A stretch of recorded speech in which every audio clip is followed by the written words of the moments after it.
Yeah. right? So, okay, I welcome all of you on behalf of Kashmir Policy and Strategy Group uh, to this webinar. Kashmir Policy and Strategy Group is a well-known initiative for justice and conflict resolution. It has eminent experts in public life, former governors, civil servants, intelligence experts, politicians, and eminent legal minds of the country as its members. Over the years, KPSG has been recognized internationally and domestically as a credible think tank. Our chairman, Shri Ashok Ban, is one of the country's top senior advocates and an accomplished track 2 diplomat. He has represented the country at UN General Assembly, UNHRC. Of the former president, Shri Pranab Mukherjee, was one of our patrons. So I'll make it very quick. This webinar today, we have a very experienced panel of speakers, all natives of J&K, and we want them to enlighten us on their views regarding Gilgit and Baltistan, the current status, current affairs, and all. So without wasting further time, some of the ground rules that I would mention will follow within this webinar. Each listed speaker shall have 10 minutes. Intervention may be allowed by the chair, but we will reserve most of the questions for the end. In the end, we'll have a small question answer session. Any questions by the audience, I'm monitoring the chat box. You can put your question on the chat and we can answer, the panelists can answer them towards the end of the session. I would request everyone to be on mute. Please unmute only if you are speaking, right? And just for everybody's information, we are recording this session, and post recording at the end of the session, I will be putting up a recorded version on YouTube and we'll share the links with all of you.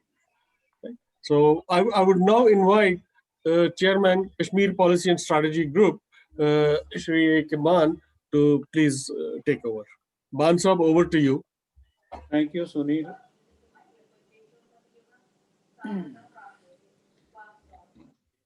Friends, we are about to discuss a very interesting and a very important topic.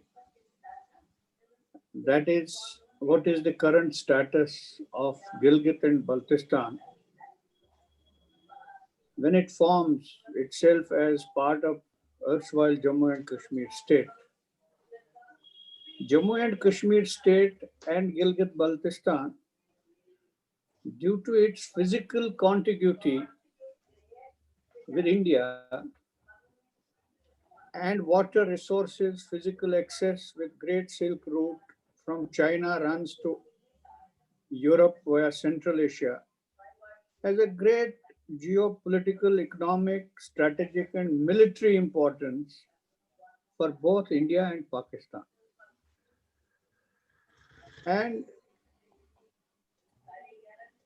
by not being part of India, India is deprived virtually of no access to the mineral-rich sectors situated in Central Asia. And I have a feeling that by declaring it as the province of Pakistan, Pakistan has again indulged in what it traditionally indulged in. That Pakistan is antagonist to India, there's no doubt to it. But Pakistan becoming antagonist to its own people is not understandable, is not countenanced, in the sense that Pak occupied Jammu and Kashmir in 47 went to illegal occupation of Pakistan. And within few years of that, Pakistan government, virtually sold out a portion of Gilgit-Baltistan to China. And today also under the Chinese influence, because China has a very huge investment in that sector of Jammu and Kashmir, therefore putting pressure and arm twisting Pakistan and Pakistan's arm, it has succeeded in making Pakistan to agree to make it fifth province of Pakistan. So therefore, it raises a lot of concerns, not only in India, but also in particularly Jammu and Kashmir. Because Jammu and Kashmir considers and Gilgit-Baltistan is a part of erstwhile Jammu and Kashmir state. And there is a resolution of the parliament about getting POJK and Gilgit-Baltistan back in the fold of Indian Union. And we have legitimately, by the Constituent Assembly of Jammu and Kashmir, reserved seats for it, which are vacant all through, waiting for this part of Jammu and Kashmir to be the part of Indian Jammu and Kashmir so that the people's representatives are elected by people. So I have a feeling that in the present context, without taking much of your time, that Article 257 of Pakistan Constitution exactly states that when the people of Jammu and Kashmir decide to accede to Pakistan, the relation shall be determined by the wishes of the people of that region. Pakistan, as you know, it separated Gilgit-Baltistan from Pak occupied Jammu and Kashmir. It has abolished state subject rules and allowed. I don't want to be sounding parochial or communal, but it has allowed the majoritarian Sunni population to settle in Gilgit-Baltistan. And therefore, there is a huge resentment in the natives of Gilgit-Baltistan that there is a great demographic change being undertaken by the Pakistan authorities. So therefore, friends, there is a simmering discontent which had found its expression in so many ways at various forums, in international forums also. I have also seen people from Gilgit-Baltistan raising a lot of hue and cry before Human Rights Council in Geneva and also in other like forums where they wanted to draw the attention of international opinion about their problem. But Pakistan has resorted to the same tactics as what we call and what Indian Prime Minister described once, Indian Foreign Minister described, that Pakistan pursues its foreign policy and domestic policy by use of terrorism. Foreign policy by use of terrorism is understandable, but in house, in the country itself, the subjugation of Gilgit-Baltistan people and Pakistan occupied Jammu and Kashmir people is also not less than inflicting terrorism and inflicting violence on the people, on its own people, which they claim that they are our own people.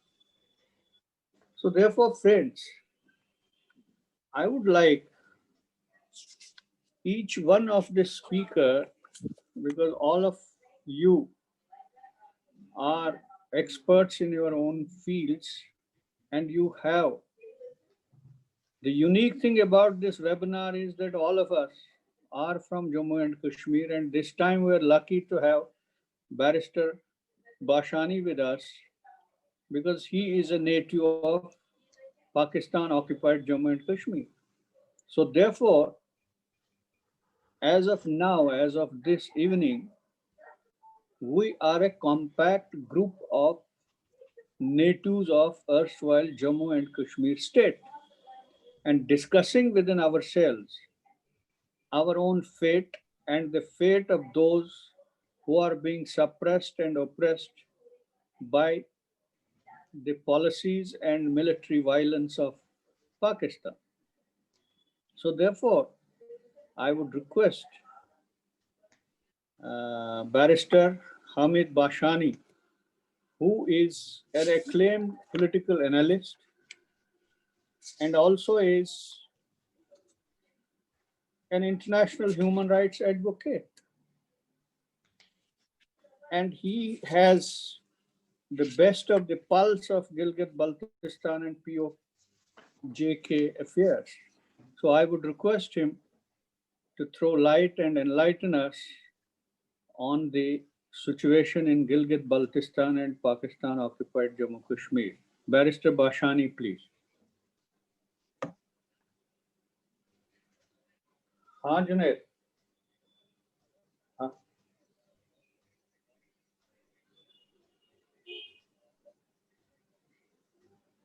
okay, I'll ask him. Sunil, Junaid ji is asking you to accept him. I'll do that, sir. Barrister Bashani, sir, where is he? Thank you, sir.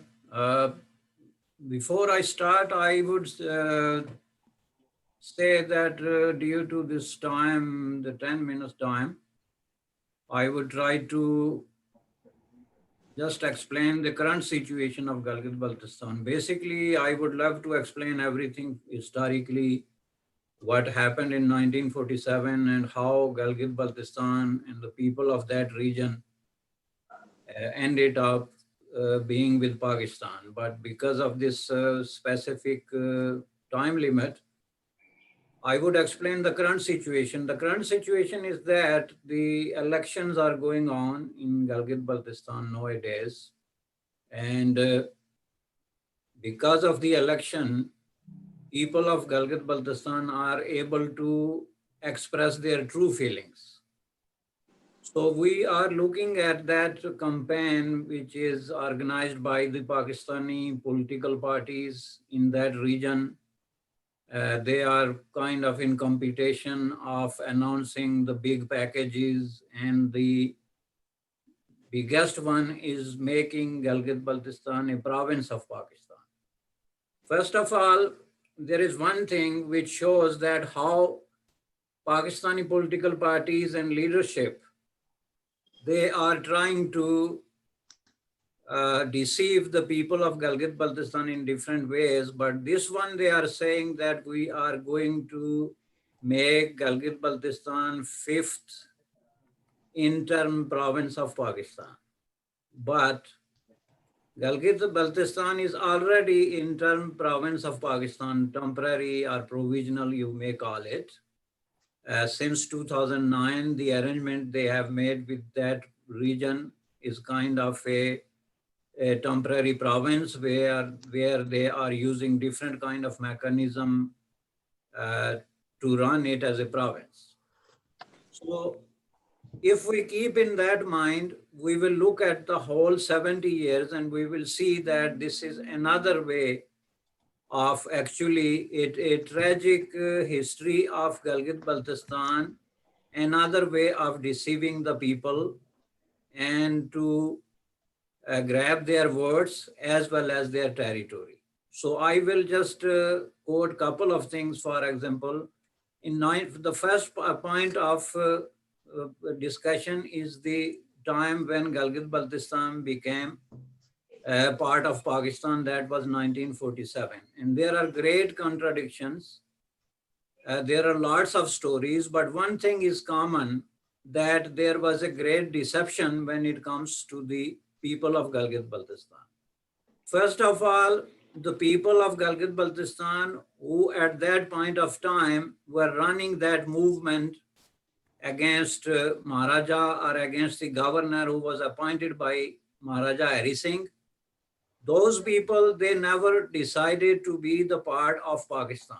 At that point of time, their whole movement was for the Gilgit-Baltistan and for the different states. As we know that there were different states within Gilgit-Baltistan, specifically Gilgit-Baltistan Agency and Gilgit-Baltistan Wazarat. But what happened that the people and their wishes and their will was completely ignored, and one person, Major William Brown, as we all know, Major William Alexander Brown, came into scene, who was the chief of the Gilgit Scout at that time, and he decided to, unlike the English military men, he decided to take the matters into his hand, which is a matter of very, very close research and investigation why he did that. And he did that, and he decided that the Gilgit and Baltistan shall be the part and parcel of Pakistan without consulting the people of that area and without consulting at that time the legitimate ruler of that territory, who was Maharaja Hari Singh. So as you can see that people, they were cornered, Maharaja Hari Singh was ignored, and a third person who was basically an employee of the state of Jammu and Kashmir became the decision maker for the future of that territory without consulting or without giving an opportunity to the people of that region. That was the tragedy number one. Why he did that, I personally investigated, and I am not blaming him. We believe that Englishmen at that point of time within the administration were very fair, and they will stay away from bribery and greed and things like that. But history shows us that he had very close connections with Khan, Abdul Hamid Khan, who was running the affairs at that time in the Northwest territories. And that connection in regards to the Gilgit-Baltistan and its future was under discussion between these two gentlemen for a long time, way before August 1947.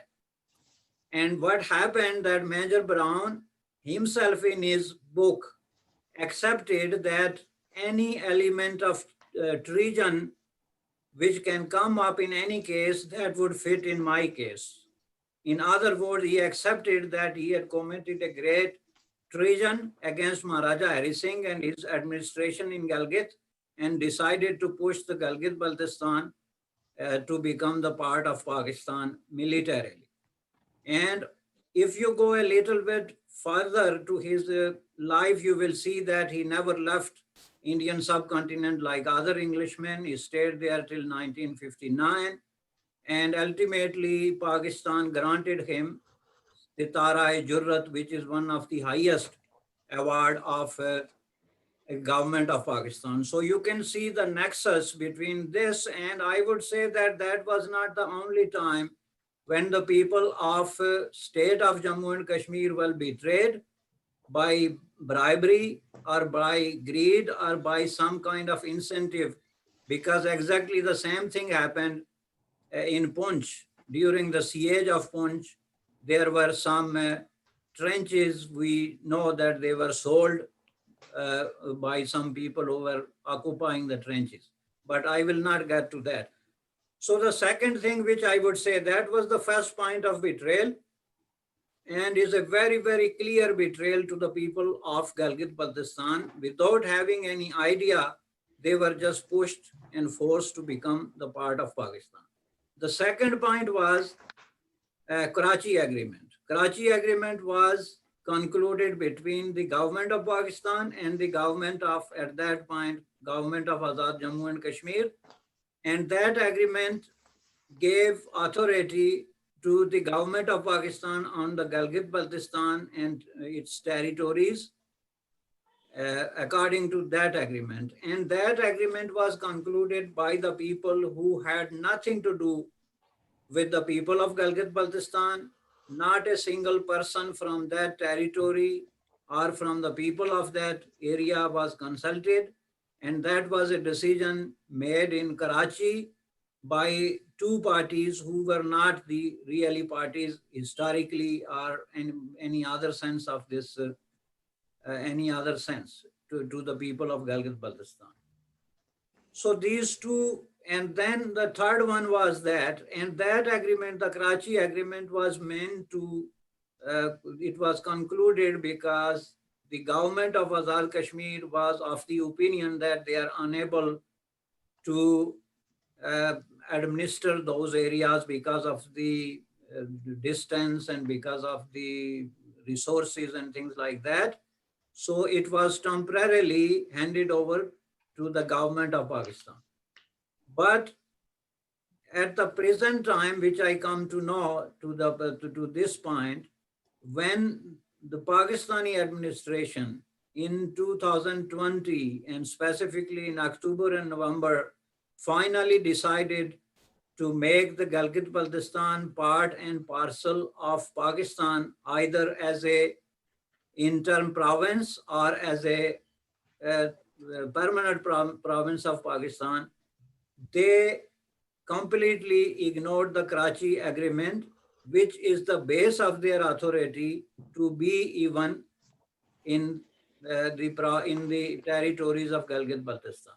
So that was totally ignored. That was a third betrayal to the people of Gilgit-Baltistan and to the people of Azad Kashmir, who concluded that agreement through their leadership at that point of time. So who decided to make these territories as province? First of all, it was decided by Prime Minister Imran Khan and their cabinet.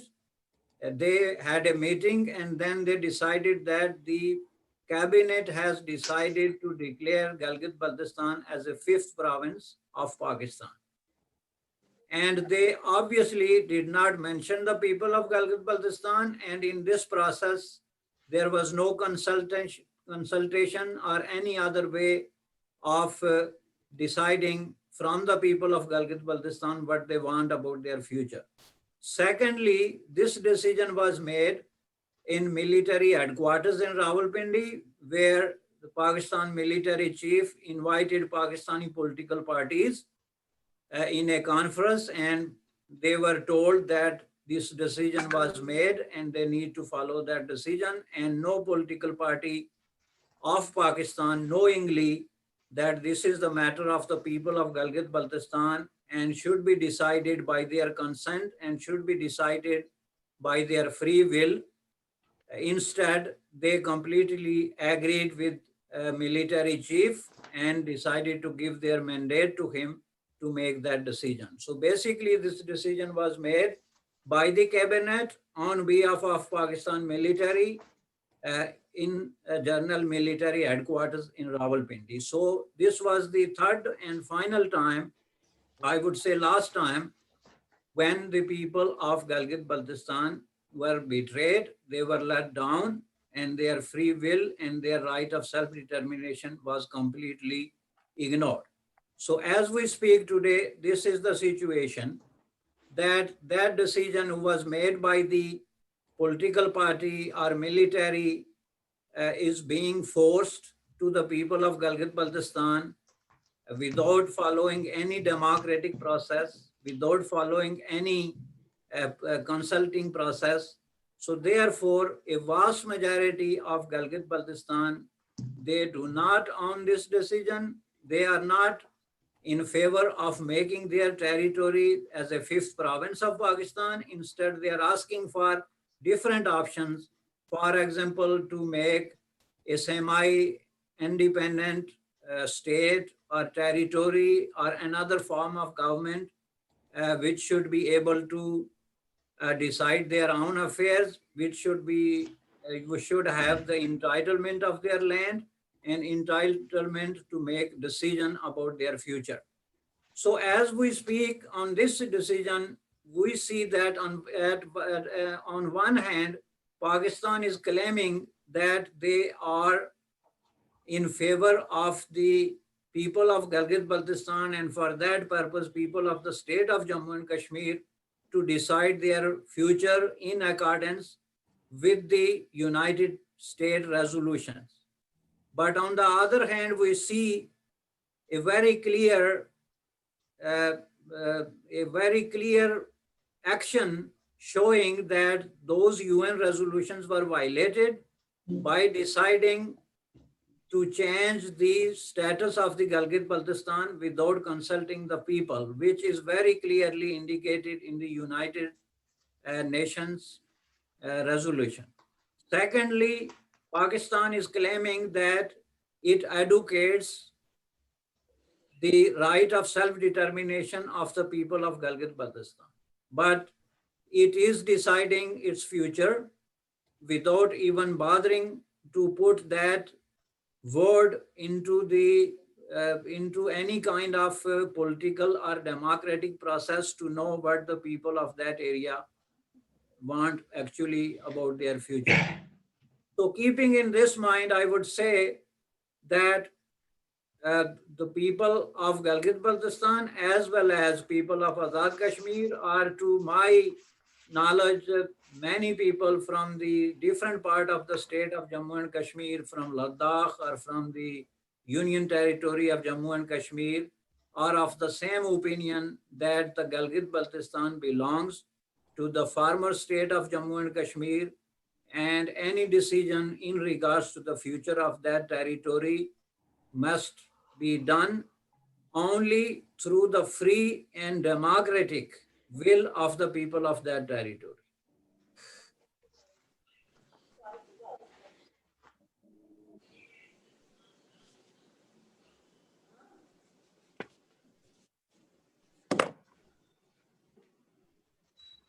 Are you done, Barrister? Yes, thank you, sir. Thank you, Barrister. You made a couple of very important points that people of Gilgit-Baltistan want a type of self-governance, and they do not accept the decision of the army political leadership of Pakistan. And UN resolutions have been blatantly violated. And Pakistan, which claims to advocate the right of self-determination to the people of Gilgit-Baltistan, have thrown that declaration into wind. Gilgit-Baltistan is also, it is a part of the former state of Jammu and Kashmir, and any decision unilaterally made by army and political leadership of Pakistan will not be acceptable until it is ratified or it is made by the will of the people of Gilgit-Baltistan. Thank you very much, Barrister Sir. Now I move to another son of the soil, Professor Javed Kakru Saab. And he has recently also expressed his views. I saw that, heard that, and I was inspired to request him to speak on our webinar also, and he has done it recently in London, and in the presence of those who are almost pro-military and this Imran Khan supporters in London. Professor Javed Kakru Saab. Thank you very much. Am I audible? Yeah. Yes, sir. Thanks very much, Mr. Bansab. I have heard Barrister Bashani, who, with a great emphasis on history of Gilgit and Baltistan, has tried to explain the past and present position of Gilgit-Baltistan. But unfortunately, I believe that Mr. Bashani has missed out some facts of the history, and I'm not going to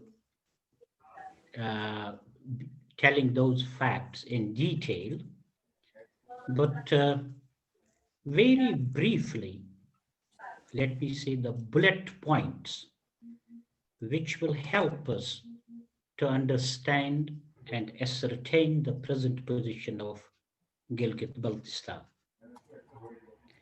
First of all, Gilgit-Baltistan is an administered territory by Pakistan.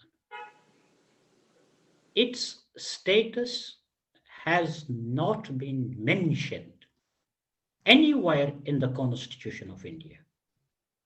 So, when I say that its status has not mentioned anywhere in the Constitution of India, it makes it a totally illegal occupation of a territory which is not theirs. Gilgit-Baltistan, as everybody will be with me and they will bear me out. Oh, It sorry, was an, mention you say in the Constitution of Pakistan, not India. yes, Constitution of Pakistan. I think there was a mistake. Yeah. Oh, sorry about that. If I have said Constitution of India, now it's Yes. Constitution of Pakistan. No mention of Constitution of Gilgit-Baltistan, the status of Gilgit-Baltistan in the Constitution of Pakistan. No Correct. mention. Now, if we will go a little bit back into the history, we will see that Gilgit-Baltistan was an independent area ruled by the local rulers. So, Maharaja Hari Singh annexed it, and it was part of elsewhere J&K state. And before the Maharaja didn't annex it, it was an independent area. Now, India disputes the control of Pakistan and calls it illegal control. We all know that Gilgit-Baltistan is 6 times bigger than the Pak-administered Kashmir, the Pak-held Kashmir, Pak-occupied Kashmir, whatever you call it. Mr. Bashani might be knowing this thing, that in 1935, Gilgit-Baltistan was given on lease to the Britishers by Maharaja Hari Singh, and it was named Gilgit Agency. So for keeping the control of its borders and keeping an eye on Russia, a military force was established, which was named Gilgit Scouts. So Gilgit Scouts was actually looked over by a political agent which was appointed by the Britishers from Delhi. And in 1947, when Maharaja Hari Singh acceded to India, there is another history before that, the tribal raids and other things. It was handed over back to Maharaja Hari Singh, who appointed a governor called Gansaram to look after the matters of the Gilgit-Baltistan. And when Maharaja acceded to India, the governor Gansaram was appointed there.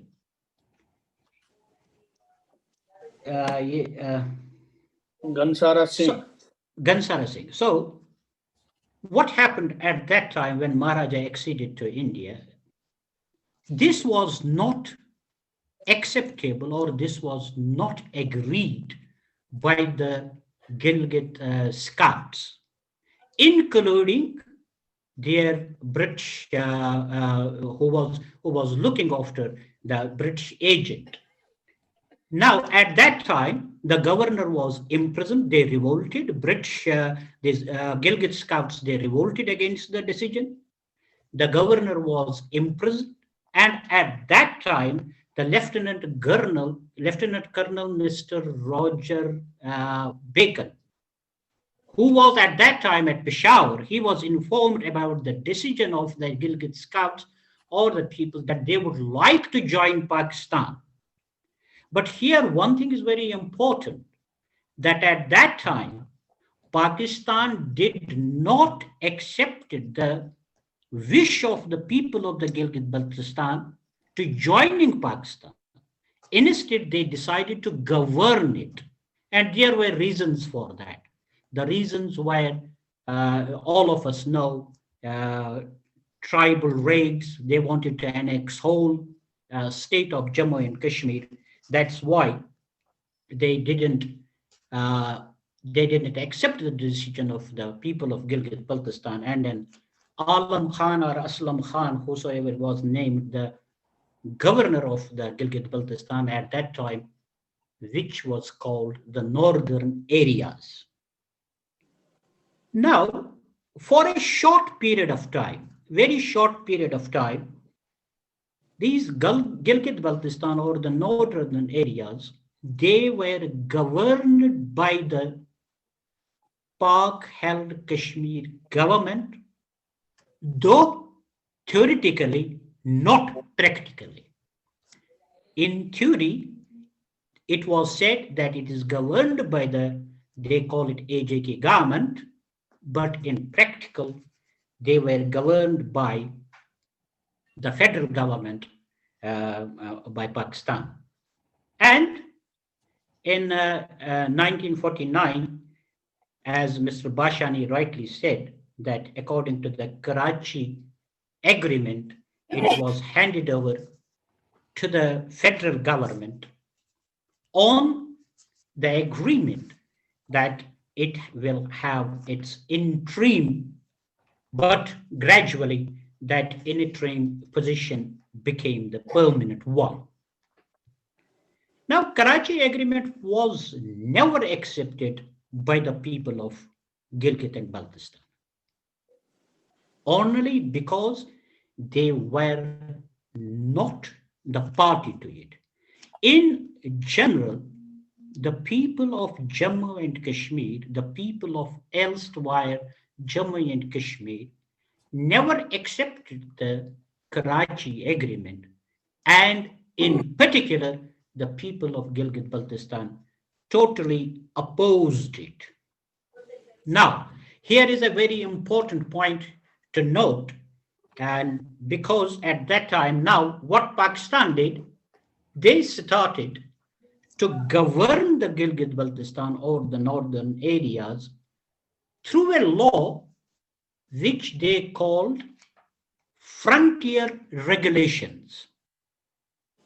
Now, what was the frontier regulations? The frontier regulations was that the people from the tribal areas, the tribe people, they were considered as barbaric people and uncivilized people.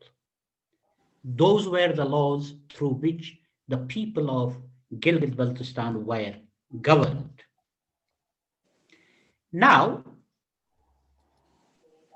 even under these laws, Mr. Bashani might be knowing better than me, even under these laws, the people of Gilgit-Baltistan were not allowed to move freely from one place to another place.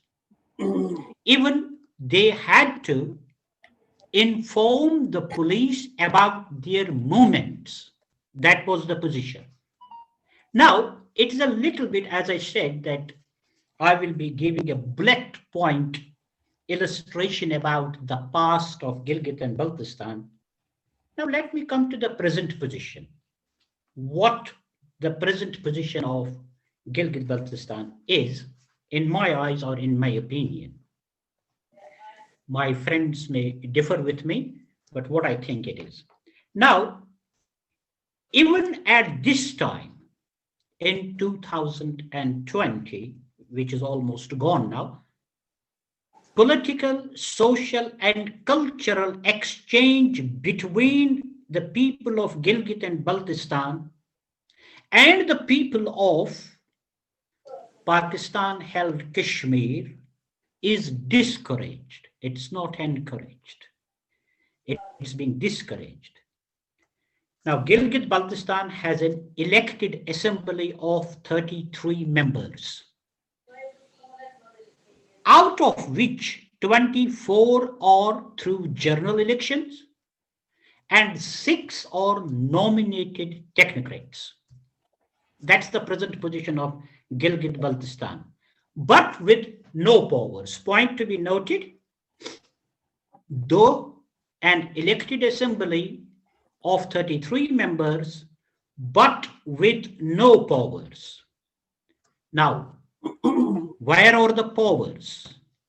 Powers are with Gilgit Council. They have a council headed by the Pakistani Prime Minister. That council is being headed by Pakistani Prime Minister, and all the powers are exercised, and their resources and the revenue is being monitored by this council. Overall control of the region is governed, is determined, is seen by a ministry called Kashmir Affairs Ministry in Islamabad. That is the present position. I may repeat my this thing again here. They are being governed by Kashmir Affairs Ministry, though no mention of the status in the Pakistan Constitution.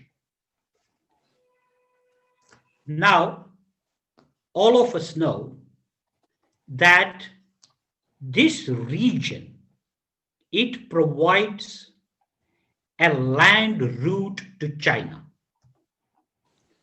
Now, this land route joins a Muslim populated area of China, autonomous area of China called Xinjiang. And the CPAC route goes and follows through the same route. The CPAC has the same route. Now, presently, we see that because of that route, this region, which we call Gilgit and Baltistan, has become vital both for China as well as India. Now, Pakistan is pushing to make it a fifth province, whether interim or permanent.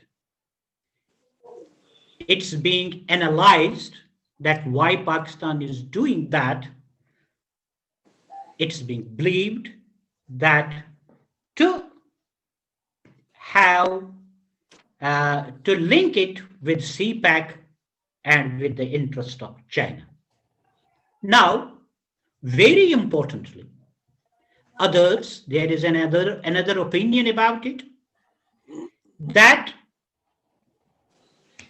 it is a consequence, Pakistan thinking of making Gilgit-Baltistan its fifth province, whether permanent or temporary, is because it's looking to safeguard the interests of CPAC as well as of the China.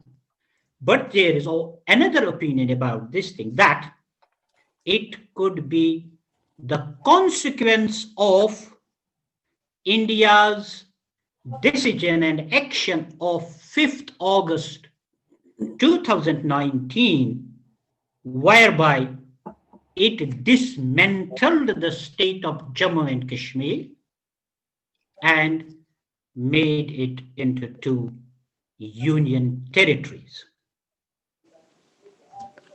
Pakistan has no legal, no moral right to change the status of Gilgit-Baltistan. If Pakistan claims that Gilgit-Baltistan is their part and they want to make it a province, and the people of Gilgit-Baltistan are in the favor of doing that, I want to ask a question: that has Pakistan devised, made any strategy to ask the people of Gilgit-Baltistan and tell to the world, and in particular to the people of Jammu and Kashmir, look, these people want this thing. They have not even asked the opinion of the people of Gilgit-Baltistan. So how it's possible they are going to make it their province? So without asking them, I second the Mr. Bashani's that without asking the people of Gilgit-Baltistan, it's impossible for Pakistan. Morally, legally, constitutionally, whatever you think, from any prism you see this, it's not acceptable to the people of Gilgit and Baltistan. So in order to do that, Pakistan has to ascertain the wishes of the people.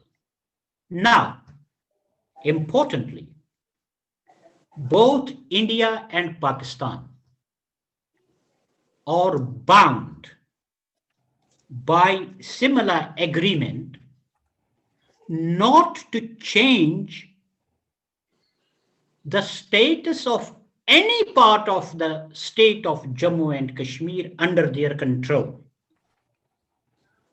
People of Jammu and Kashmir, all sects of people, Hindus, Muslims, Sikhs, whosoever, the inhabitants of the state of Jammu and Kashmir, the citizens of Jammu and Kashmir, have always and are disapproving and rejecting what India has done to erode the constitutional position of the state of Jammu and Kashmir since 1950s, and what Pakistan intends to do with Gilgit and Baltistan.